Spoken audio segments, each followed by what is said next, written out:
I was scrubbing a stubborn stain on the counter at work when my phone buzzed. It was a simple message. "Be there soon, Mom." I smiled, wiping my hands on my apron. My son Ian was as good as his word. At 18, he was already a man in so many ways, always ready to lend a hand. I worked at a small laundromat on the edge of town, a modest but honest job, and today I needed his help fixing one of the industrial washing machines that had decided to rebel against its routine. When Ian arrived, the door chimed, and his familiar silhouette filled the entryway. Broad-shouldered, with an easy confidence that had grown with him. He carried a tool bag in one hand and a knowing smile on his face. "You said you had a machine giving you trouble," he asked, setting the bag down on the counter. "Machine number 3, I said, pointing toward the row of stainless steel beasts. "It's leaking and I can't figure out why." Ian crouched in front of the machine, tools clinking as he worked. I couldn't help but watch him, marveling at how effortlessly he moved. He had always been quick with his hands, a natural problem solver. In so many ways, he reminded me of his father, though I didn't dwell on that much these days. As he worked, we fell into easy conversation. We talked about his classes, his plans after high school, and the latest small-town gossip I'd picked up from my customers. He laughed when I told him about Mrs. Granger accidentally washing her husband's phone again. "I don't know how you stay sane in here," he said, glancing back at me. "The constant hum of machines would drive me nuts." "I don't mind it," I admitted. "It's predictable. There's something comforting about that." He grinned, shaking his head. "You're something else, Mom." I leaned against the counter, watching as he tightened a bolt. "I don't know what I'd do without you, Ian." He glanced up, his gaze holding mine for a moment longer than I expected. "You'd manage. You always do." It was a simple exchange, but it carried a weight neither of us acknowledged out loud. We'd always been close. After adopting him as a baby, I'd raised him on my own. He was my everything and I liked to think I'd done a decent job. But lately, there was a shift between us, subtle but noticeable. Moments that felt heavier, more charged. I dismissed it as my imagination. "Done," he declared, standing up and wiping his hands on a rag. "Should work fine now, but let me know if it acts up again." "Thanks, sweetheart." I hesitated before adding, "Can I make you dinner tonight?" "It's the least I can do." He smiled. "Deal." Back at home, the kitchen smelled of roasted chicken and herbs. Ian sat at the small dining table, flipping through an old photo album I'd left out. Every so often he'd laugh or comment on a picture, his voice filling the quiet space. "You were so young here," he said, holding up a photo of me from my 20s. I glanced over my shoulder, laughing softly. "Was. And clueless." "You don't give yourself enough credit," he said, his tone softer than usual. "You've always been incredible." His words caught me off guard, and I turned back to the stove, pretending to focus on the sauce. "Well, I had to be. I had you to raise." The table creaked as he leaned forward. "You make it sound like a chore." I turned to face him, shaking my head. "Never. You were my biggest blessing."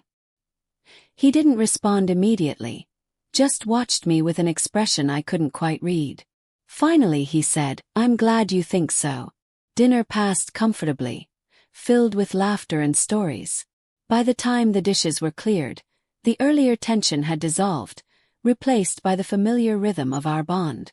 As he headed out for the night, he hugged me tightly, whispering, "Thanks for dinner, Mom. Love you." "Love you too, Ian." I stood in the doorway, watching as he disappeared down the street. The cool night air brushed against my face, and I couldn't shake the feeling that something had shifted between us. Not in a bad way, just different. And maybe, for now, that was enough. The next morning, as I sat behind the counter at work sipping lukewarm coffee, my phone buzzed. It was Ian. His message was short but made my heart skip in the strangest way. "Do you have another broken machine by any chance? Because I want to see you." I stared at the screen, reading the words again and again. A warmth rose in my chest, spreading like a fever. The simplicity of it, the way he didn't bother with pretense, made me feel something I hadn't in years. Exhilaration. I smiled to myself, thinking of his teasing nature and how much I enjoyed it. Impulsively, I typed back, "I'm stuck in the washing machine. Come and get me out." I hit send before I could second-guess myself. It was ridiculous, sure, but I knew Ian would get a kick out of it. Not even a minute later, his reply popped up. "My way. Don't go anywhere." I laughed softly, shaking my head at his quick response. He had no idea I was joking, but I figured he'd realize soon enough. Within 20 minutes, the familiar chime of the doorbell rang. Ian strode in, his dark eyes scanning the room. "Mom," he called, looking around. "Are you serious?" I peeked out from behind the counter, grinning. "Gotcha." His gaze locked on mine, and for a moment he just stared. Then a slow smile spread across his face, half amused, half exasperated. "You're unbelievable, you know that?" Before I could respond, he crossed the room in a few quick strides. "You're in trouble for this one," he said, reaching for me. "Wait, Ian." I squealed, backing up, but it was too late. His hands found my sides, and he started tickling me relentlessly. Laughter spilled out of me uncontrollably as I squirmed, trying to escape. "Ian, stop. I can't breathe." "That's what you get for making me rush over here," he teased, his grin widening. "Stuck in the washing machine, huh? I should have known." Somehow, I managed to grab his wrists and pull him to a halt, both of us breathless from laughing. He looked down at me, his face just inches away, and suddenly the air shifted. It wasn't laughter anymore. It was something else entirely, something quiet and charged like the moment before a storm. His hands rested on my waist, and he didn't pull away. Neither did I. "I'm glad you called me," he said softly, his voice lower than usual. "I didn't really call you though," I murmured, trying to keep the moment light, but my voice faltered. "It was just a prank." He tilted his head, his gaze locking onto mine with an intensity that made my breath catch. "Bill, I like being here with you."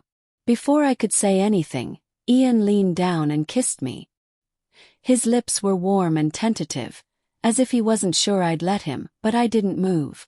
Couldn't. It was as though the ground beneath me had vanished, and all I could feel was him. The kiss was brief, just a soft brush of lips, but it was enough to leave me dizzy. When he pulled back, he searched my face, his expression uncertain. "Was that okay?" he asked hesitantly. I touched my lips, still tingling from the unexpected kiss. "Ian," I started, but I didn't know what to say. "I'm sorry," he said quickly, stepping back.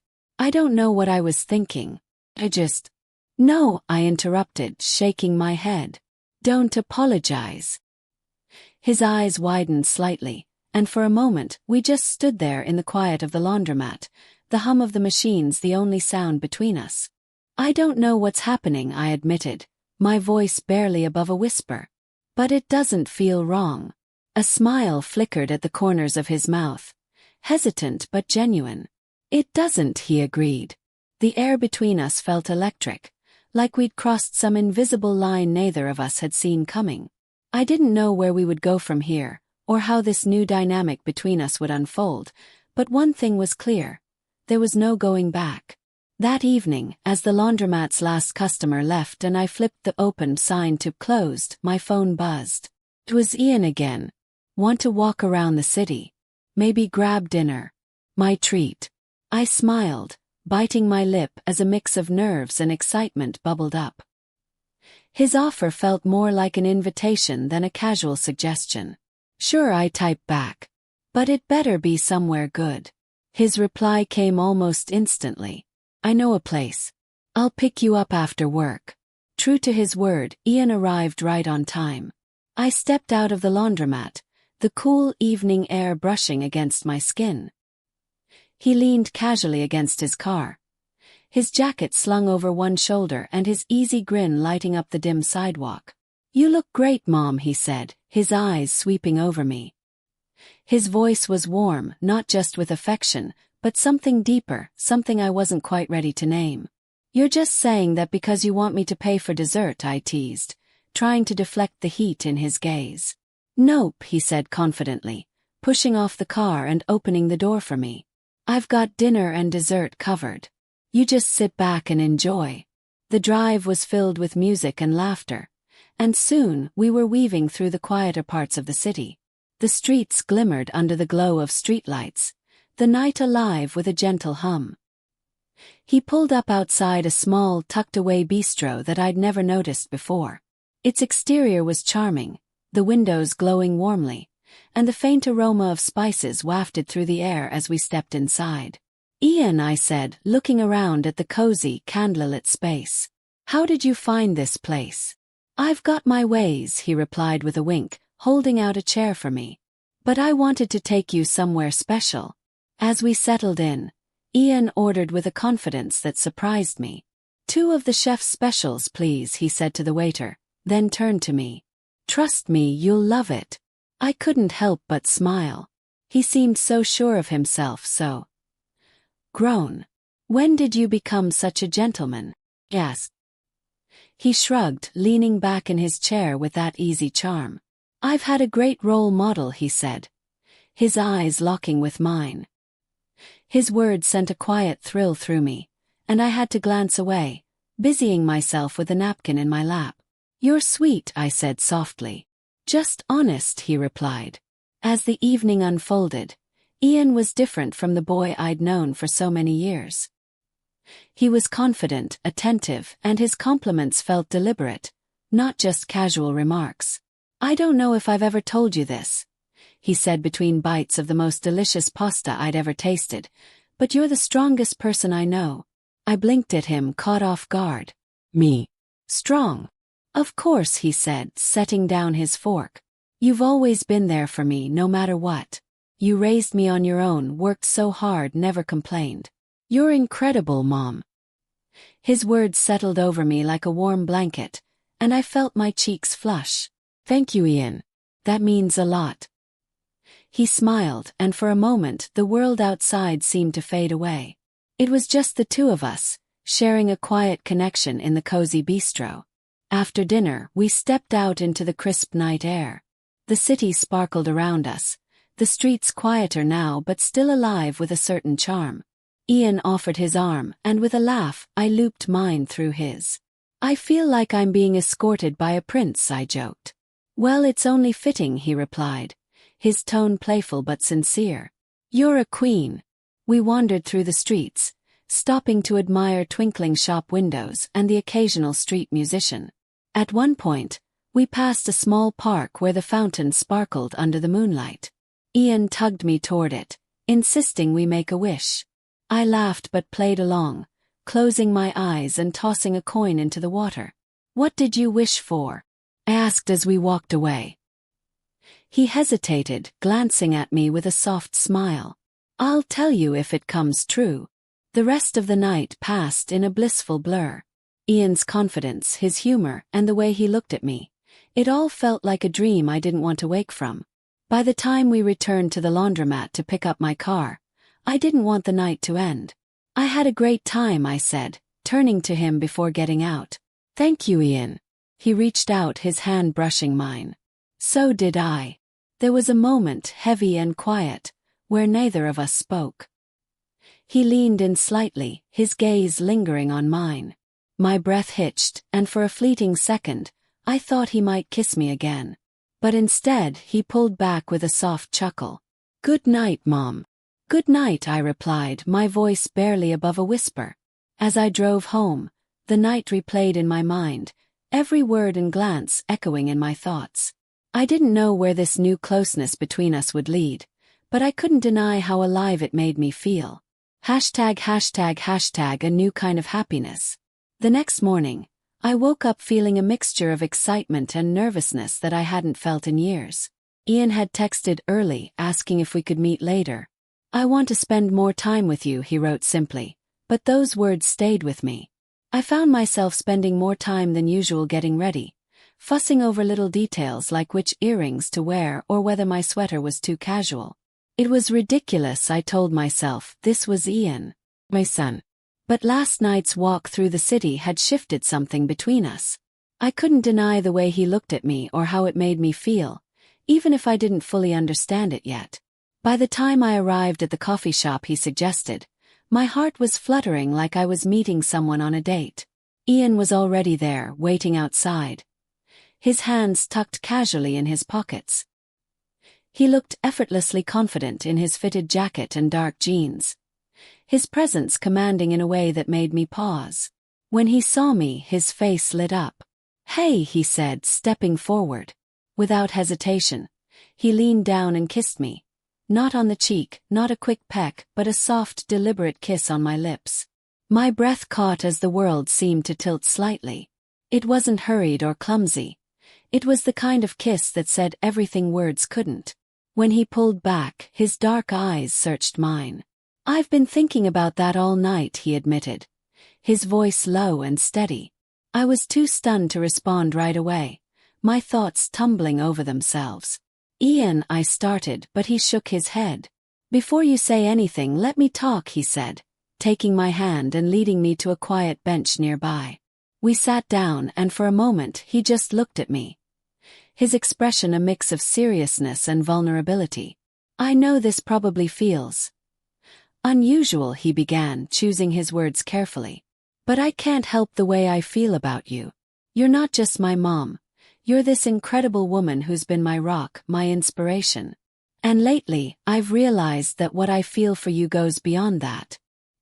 His words left me speechless, my heart pounding in a way that was both exhilarating and terrifying. "Ian," I said finally, my voice barely above a whisper. "This is so complicated." "I know," he said, his grip on my hand tightening slightly. "But I don't care. I've spent the last 2 years building a life for myself, proving that I'm capable and responsible. I've worked hard for everything I have, and I've never wanted anything as much as I want to be with you." I looked at him, really looked at him, and saw the man he had become. Ian wasn't just my son anymore. He was strong, intelligent, and sure of himself in a way that few men were at his age. I'd always been proud of him, but now I felt something else, something I was almost afraid to acknowledge. "Every girl would dream of a guy like you," I said softly, trying to lighten the moment. "But I don't want every girl," he replied, his tone firm. "I want you." His words sent a thrill through me, one I couldn't ignore, no matter how much I told myself I should. We spent the rest of the day walking through the park, stopping to sit by the lake and talk. Ian told me about his YouTube channel, how he'd grown it from a small passion project into something that not only paid his bills but gave him freedom and confidence. He spoke about his plans, his dreams, and how he wanted to share them with me. "You've always been the one person who believed in me," he said, his hand brushing against mine as we sat on a bench overlooking the water. "You're my favorite person in the world, and I want you to be part of everything I do." His words touched something deep inside me. I couldn't remember the last time someone had made me feel this cherished, this seen. As the afternoon turned into evening, Ian suggested dinner at a nearby restaurant he loved. The meal was perfect, the conversation easy, and the way he looked at me made my cheeks warm. When we stepped outside, the cool night air brushing against us, Ian took my hand again. This time I didn't pull away. "You're everything to me," he said as we stopped under a street lamp, his gaze steady and full of emotion. "And I'll spend every day proving that to you, if you'll let me." I didn't know what to say. My heart felt full and conflicted all at once, but when he leaned down to kiss me again, I didn't stop him. It felt like a beginning, though I wasn't sure where it would lead. All I knew was that for the first time in years I felt truly alive, and Ian was the reason why.